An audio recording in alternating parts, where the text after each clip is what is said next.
Hello friends, ಎಲ್ಲರೂ ಹೇಗಿದ್ದೀರಾ? ಎಲ್ಲರೂ ತುಂಬಾ ಚೆನ್ನಾಗಿದ್ದೀರಾ ಅಂತ ಅನ್ಕೋತೀನಿ. ನಾನು ಕೂಡ ತುಂಬಾ ಚೆನ್ನಾಗಿದ್ದೀನಿ. ತುಂಬ ಟೈಮ್ ಆಗಿತ್ತು ವೀಡಿಯೋಸ್ನ ಅಪ್ಲೋಡ್ ಮಾಡಿ. ಸ್ವಲ್ಪ ಏನೋ ಪ್ರಾಬ್ಲಮ್ ಆಗಿತ್ತು ಅನ್ನೋದಕ್ಕೋಸ್ಕರ ವೀಡಿಯೋನ ಅಪ್ಲೋಡ್ ಮಾಡೋಕ್ಕೆ ಆಗಿರಲಿಲ್ಲ. 3000 ಜನ ಇರೋಂಥ ಒಂದು ಕುಟುಂಬ ನಮ್ಮದಾಗಿದೆ. ನೀವೆಲ್ಲರೂ ಹೀಗೆ ಸಪೋರ್ಟ್ ಮಾಡ್ತಾಯಿರಿ ಫ್ರೆಂಡ್ಸ್. ಸಪೋರ್ಟ್ ಮಾಡ್ತಿರೋರೆಲ್ರಿಗೂ ಕೂಡ ತುಂಬಾ ಥ್ಯಾಂಕ್ಸ್. ಇವತ್ತಿನ ವಿಡಿಯೋದಲ್ಲಿ ಮನೆಯಲ್ಲೇ ಈಸಿಯಾಗಿ ಮದ್ದೂರೊಡೆನ ಹೇಗೆ ಮಾಡ್ಕೊಳ್ಳೋದು ಅಂತ ನೋಡೋಣ. ತುಂಬಾ ಈಸಿ ಇದು ಮಾಡ್ಕೊಳ್ಳೋದು, ಮಕ್ಕಳಿಗೂ ಕೂಡ ತುಂಬಾ ಇಷ್ಟ ಆಗುತ್ತೆ, ಮತ್ತು ನಾವು ಎಷ್ಟು ದಿನ ಕೂಡ ಸ್ಟೋರ್ ಮಾಡಿ ಇಟ್ಕೋಬೋದು. ಈಗ ಮದ್ದೂರೊಡೆನ ಹೇಗೆ ಮಾಡೋದು ಅಂತ ನೋಡೋಣ. ನಾನಿಲ್ಲಿ ತುಂಬ ಚಿಕ್ಕದಾಗಿ ಕಟ್ ಮಾಡ್ಕೋಬೇಕು. ನಾನು ದಪ್ಪ ಸೈಜಿನ 4 ಈರುಳ್ಳಿನ ತುಂಬ ಚಿಕ್ಕದಾಗಿ ಕಟ್ ಮಾಡಿ ಇಟ್ಕೊಂಡಿದ್ದೀನಿ. ಹಸಿಮೆಣ್ಸಿನ್ಕಾಯಿನೂ ಕೂಡ ಚಿಕ್ಕದಾಗಿ ಕಟ್ ಮಾಡ್ಕೋಬೇಕು. ಹಾಗೆ ಕರ್ಬೇವಿನ ಸೊಪ್ಪನ್ನು ಕೂಡ ಚಿಕ್ಕದಾಗಿ ಕಟ್ ಮಾಡಿ ಇಟ್ಕೊಳ್ಳಿ. ನೋಡಿ, ನಾನು ಈ ಬಟ್ಲಲ್ಲಿ ಮೆಜರ್ಮೆಂಟ್ನ ತಗೋತಿದ್ದೀನಿ. ಈ ಬಟ್ಲಲ್ಲಿ 4 ಕಪ್ಪು ಅಕ್ಕಿ ಹಿಟ್ಟನ್ನ ಹಾಕೋಬೇಕು.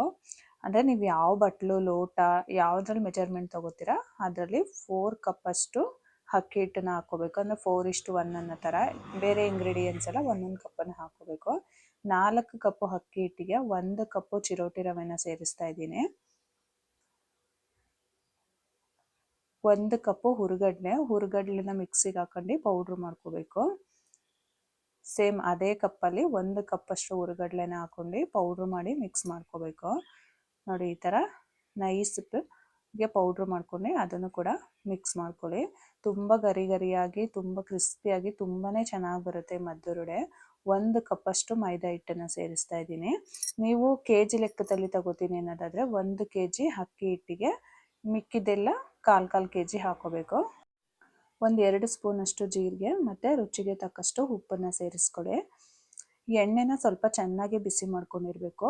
ಚೆನ್ನಾಗಿ ಕಾಯ್ದಿರೋ ಅಂಥ ಎಣ್ಣೆನ ನಾನಿಲ್ಲಿ 4-5 ಸ್ಪೂನಷ್ಟು ಎಣ್ಣೆನ ಸೇರಿಸ್ತಾ ಇದ್ದೀನಿ. ತುಂಬಾ ಜಾಸ್ತಿ ಏನು ಎಣ್ಣೆ ಹಾಕೋಬೇಕು ಅಂತ ಏನಿಲ್ಲ. ಮಾಮೂಲಿ ಸ್ಪೂನಲ್ಲಿ 4-5 ಸ್ಪೂನಷ್ಟು ಎಣ್ಣೆನ ಹಾಕೊಂಡ್ರೆ ಸಾಕು. ಎಣ್ಣೆ ಚೆನ್ನಾಗಿ ಕಾಯ್ದಿರಬೇಕು. ಕಾಯ್ದಿರೋ ಎಣ್ಣೆ ಹಾಕೊಳ್ಳೋದ್ರಿಂದ ಮದ್ದೂರೊಡೆ ತುಂಬಾ ಗರಿಯಾಗಿ ಚೆನ್ನಾಗಿ ಬರುತ್ತೆ. ಈಗ ನಾವು ಆಗಲೇ ಕಟ್ ಮಾಡಿ ಇಟ್ಕೊಂಡಿರೋ ಅಂಥ ಹಸಿಮೆಣ್ಸಿನ್ಕಾಯಿ, ಈರುಳ್ಳಿ ಮತ್ತು ಕರ್ಬೇವಿನ ಸೊಪ್ಪನ್ನು ಸೇರಿಸ್ತಾ ಇದ್ದೀನಿ. ನೀವು ಕರ್ಬೇವಿನ ಸೊಪ್ಪು ಕೂಡ ತುಂಬ ಜಾಸ್ತಿನೇ ಹಾಕೊಂಡ್ರು ಕೂಡ ಚೆನ್ನಾಗಿರುತ್ತೆ. ಈರುಳ್ಳಿ, ಕರ್ಬೇವಿನ ಸೊಪ್ಪು ಎಲ್ಲ. ಹಸಿಮೆಣ್ಸಿನ್ಕಾಯಿ ಬೇಡ ಅನ್ನೋದಿದ್ರೆ ನೀವು ಚಿಲ್ಲಿ ಪೌಡ್ರನ್ನು ಕೂಡ ಆ್ಯಡ್ ಮಾಡ್ಕೋಬೋದು. ಖಾರಕ್ಕೆ ಎಷ್ಟು ಬೇಕೋ ಅಷ್ಟು ನೋಡಿ ಚಿಲ್ಲಿ ಪೌಡ್ರು ಅಥವಾ ಹಸಿಮೆಣ್ಸಿನ್ಕಾಯಿ ಎರಡರಲ್ಲಿ ಯಾವುದನ್ನಾದ್ರೂ ಹಾಕೋಬೋದು. ಈರುಳ್ಳಿ ಎಲ್ಲ ತುಂಬ ಚಿಕ್ಕದಾಗಿಯೇ ಕಟ್ ಮಾಡ್ಕೋಬೇಕು. ದಪ್ಪ ಇದ್ರೆ ತಟ್ಟುವಾಗ ಅದಕ್ಕೆ ತಟ್ಟಕ್ಕೆ ಕಷ್ಟ ಅನಿಸುತ್ತೆ. ಸ್ವಲ್ಪ ಚಿಕ್ಕದಾಗಿ ಕಟ್ ಮಾಡಿಕೊಂಡ್ರೆ ತಟ್ಟುವಾಗ ತುಂಬ ಈಸಿಯಾಗಿ ತಟ್ಕೋಬೋದು. ಈ ಥರ ನೀಟಾಗಿ ಒಂದ್ಸಲ ಚೆನ್ನಾಗಿ ಮಿಕ್ಸ್ ಮಾಡ್ಕೊಳ್ಳಿ. ತುಂಬಾ ಈಸಿ ಫ್ರೆಂಡ್ಸ್ ಮಾಡ್ಕೊಳ್ಳೋದು. ಮತ್ತು ನಾವು ಎಷ್ಟು ದಿನ ಬೇಕಾದ್ರೂ ಸ್ಟೋರ್ ಮಾಡಿ ಇಟ್ಕೊಂಡ್ರು ಕೂಡ ಇದು ಹಾಳಾಗಲ್ಲ ಮತ್ತು ಮೆತ್ತಗೂ ಆಗಲ್ಲ. ಚೆನ್ನಾಗಿ ಮಿಕ್ಸ್ ಮಾಡ್ಕೊಂಡಾದ್ಮೇಲೆ ಸ್ವಲ್ಪನೇ ನೀರನ್ನು ಸೇರಿಸ್ಕೊಂಡು ಚೆನ್ನಾಗಿ ಮಿಕ್ಸ್ ಮಾಡ್ಕೊಳ್ಳಿ. ತುಂಬ ತೆಳ್ಳಗೂ ಇರಬಾರ್ದು, ತುಂಬ ಗಟ್ಟಿಯಾಗೂ ಇರಬಾರ್ದು. ಸ್ವಲ್ಪ ಮೀಡಿಯಮ್ ಹದದಲ್ಲಿ ನೀರನ್ನು ಹಾಕ್ಕೊಂಡು ಕಲಿಸ್ಕೋಬೇಕು. ನೀವು ಸ್ವಲ್ಪ ತೆಳ್ಳಗಾಯಿತು ಅಂದರೆ ಸ್ವಲ್ಪ ಅಕ್ಕಿ ಹಿಟ್ಟನ್ನು ಸೇರಿಸ್ಕೋಬೋದು.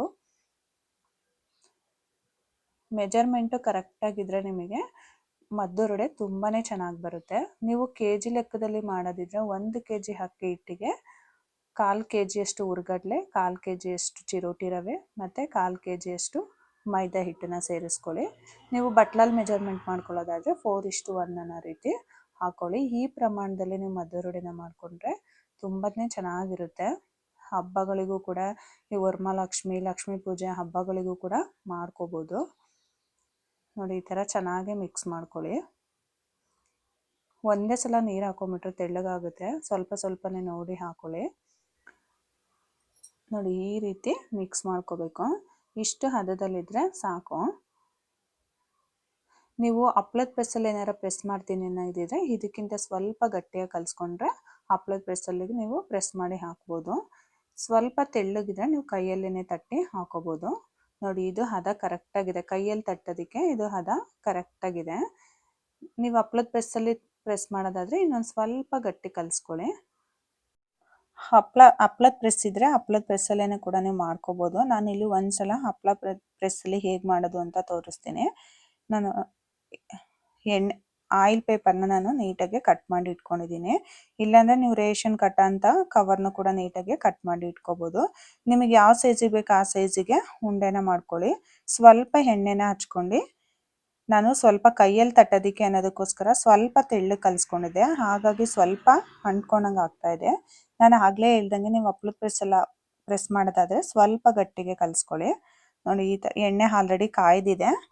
ಈ ಥರ ಪ್ರೆಸ್ ಮಾಡಿ ಎಣ್ಣೆಗೆ ಹಾಕೋಬೇಕು. ಮತ್ತು ಇದು ತುಂಬ ಹೊತ್ತು ಏನು ಬೇಯೋದು ಬೇಡ, ಸ್ವಲ್ಪ ಕಲರ್ ಬರ್ತಿದ್ದಂಗೆ ತೆಗೆದುಬಿಟ್ರೆ ಸಾಕು, ಬೇಗನೆ ಕೂಡ ಬೇಯುತ್ತೆ.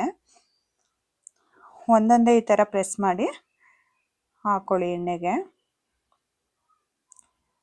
ಸ್ವಲ್ಪ ಗೋಲ್ಡನ್ ಕಲರ್ ಬರ್ತಿದ್ದಂಗೆ ನೀವು ತೆಕ್ಕೊಂಬಿಡ್ಬೇಕು. ಈ ಥರ ನೀಟಾಗಿ ಒಂದ್ಸಲ ಉಲ್ಟಾ ಮಾಡ್ಕೊಳ್ಳಿ. ನಾವು ಈರುಳ್ಳಿನೂ ಕೂಡ ತುಂಬ ಚಿಕ್ಕದಾಗಿ ಕಟ್ ಮಾಡ್ಕೊಂಡಿರ್ತೀವಲ್ಲ, ಹಾಗಾಗಿ ಎಣ್ಣೆನೇ ಚೆನ್ನಾಗಿ ಕ್ರಿಸ್ಪಿ ಆಗಿಬಿಟ್ಟಿರುತ್ತೆ ಈರುಳ್ಳಿ ಕೂಡ. ಕೆಲವರು ಈರುಳ್ಳಿ ಎಲ್ಲ ಹಾಕಿದ್ರೆ ತುಂಬ ದಿನ ಹಿಡಕ್ಕೆ ಬರಲ್ಲ, ಹಾಳಾಗುತ್ತೆ ಅಂತ ಅನ್ಕೋತೀರಾ. ಇಲ್ಲ, ಈರುಳ್ಳಿ ಹಾಕಿದ್ರೂ ಕೂಡ ಅದು ಚೆನ್ನಾಗಿ ಕ್ರಿಸ್ಪಿಯಾಗಿ ಇದಾಗಿರೋದ್ರಿಂದ ನೀವು ಎಷ್ಟು ದಿನ ಸ್ಟೋರ್ ಮಾಡಿದ್ರು ಕೂಡ ಇದು ಹಾಳಾಗೋದಿಲ್ಲ. ಮುಚ್ಚಳ ಟೈಟ್ ಇರೋ ಅಂತ ಬಾಕ್ಸಿಗೆ ಹಾಕಿ ನೀವು ಸ್ಟೋರ್ ಮಾಡಿಟ್ರೆ ಅದು ಎಷ್ಟು ದಿನ ಆದರೂ ಕೂಡ ಮೆತ್ತಗಾಗಲ್ಲ. ನೋಡಿ ಈ ಥರ ಕಲರ್ ಬರೋವರೆಗೂ ನೀಟಾಗೆ ಬೇಯಿಸ್ಕೋಬೇಕು. ನೋಡಿ ಇಷ್ಟು ಗೋಲ್ಡನ್ ಕಲರ್ ಬಂದರೆ ಸಾಕು. ಇದನ್ನು ನೀಟಾಗೆ ನೀವು ಯಾವ್ದಾದ್ರು ಟಿಶ್ಯೂ ಪೇಪರ್ ಮೇಲೆ ಆದ್ರೂ ಇಲ್ಲಾಂದರೆ ಪ್ಲೇಟ್ ಮೇಲೆ ತೆಕ್ಕೊಳ್ಳಿ.